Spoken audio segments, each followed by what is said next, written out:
Okay, so here's a video on Lewis structures for ionic bonds. So we've done for covalent bonds. Now with ionic bonds, it's going to be similar in a way, but it's going to be different because the bond is different. With covalent molecules, they share a pair of valence electrons, and that's where the bond forms. With ionic bonds, it's because of the difference in charge between two ions. So we know if there's a magnesium, it forms an ion by losing two electrons. If it combines with a chlorine, right, that's lost, or that's gained an electron. It's a negative chlorine and a positive magnesium. The difference in charge attracts these two to create the bond between them, and we get MgCl2. Now, to explain this using Lewis structures, we already know how to do the Lewis structure. So if we have to draw something of how the bond will come about, we have to show that initially there's a magnesium, and we can go and check the amount of valence electrons for magnesium is 2 of them. Again, we always draw the valence electrons around first. There's going to be no lone pairs until there's at least, or there is, 4 electrons all around. Then we can start doing lone pairs and fill up the second space in each of those positions. Now, it's going to get combined with, and we know this, 2 chlorines. So I can draw my 2 chlorines. So chlorine and chlorine. And we can show chlorine has 7 valence electrons. So we can draw the 7 valence electrons.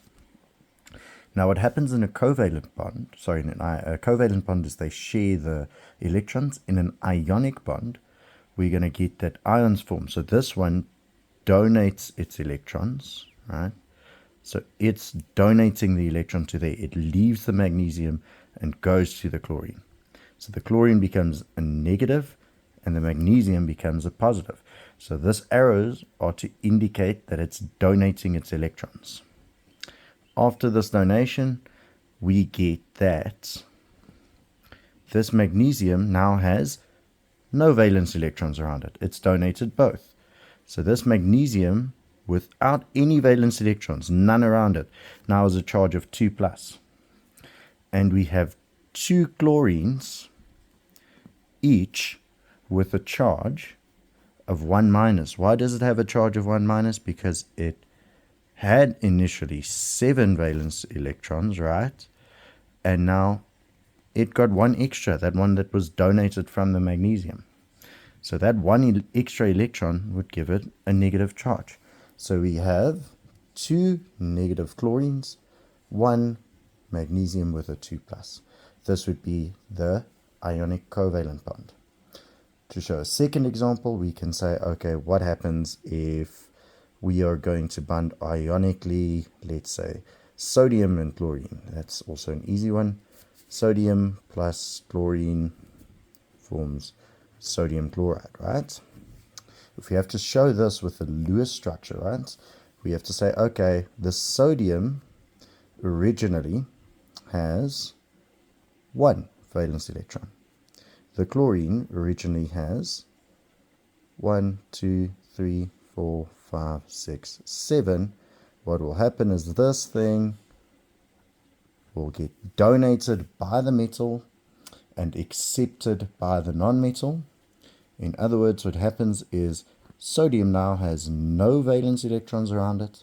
Because of that, it's got a positive charge. It's lost 1. Chlorine now has all of its valence electrons in the octet filled because it received that 1 from sodium and has a minus charge. And that is how to show the ionic Lewis structure. The last one I want to show is if we do an ionic Lewis structure for, let's do aluminium, for instance, plus oxygen. So an aluminium, and we're going to add an oxygen to it.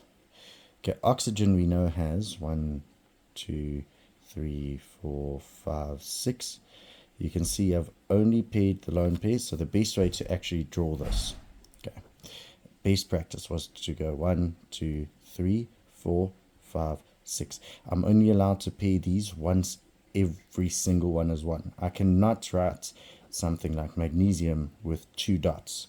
That makes no sense. It won't form a lone pair like this until all of them are surrounded. So first, after those 4, then I can form these 2 lone pairs.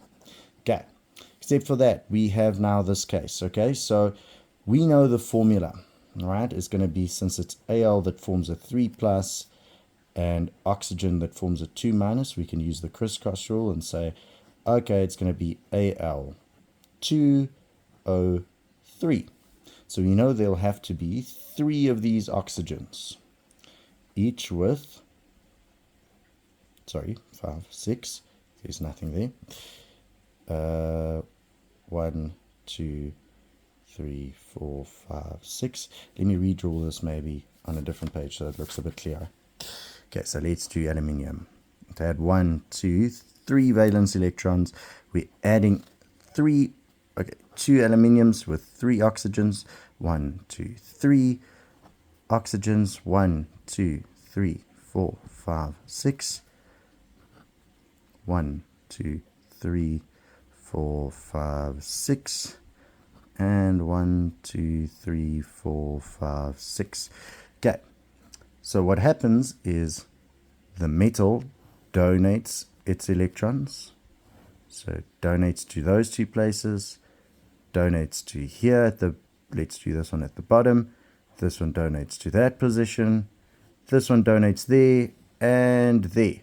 Okay, so all of these have donated. Your arrows don't have to cross over like this. As long as you show the arrows are going somewhere that it's donating, that's 100% fine. So it's donated. You can draw it more neatly if you want. As long as you show it's donated, though, you'll get the marks. Then what happened? The aluminium donated all 3. Okay, there was 2 of them. They donated, so 2 aluminiums. All 3, their valence electrons, so they have no valence electrons around them. They have a charge of 3 plus. The oxygen, there were 3 of them. What happened is they had 1, 2, 3, 4, 5, 6. They each received 2 extra valence electrons, so they get a charge of 2 minus, just as we expect. And that's exactly that. We can even know this formula is correct because we know from the crisscross method we found that this should be the formula. So 3 oxygens, oxygen forms a 2 minus, 2 aluminiums, aluminium is a 3 plus. Exactly, 2 aluminiums, 3 oxygens. This thing forms a 3 plus, this thing forms a 2 minus. The reason this bond is held together is because of the opposite charges attracting. Okay, there you go.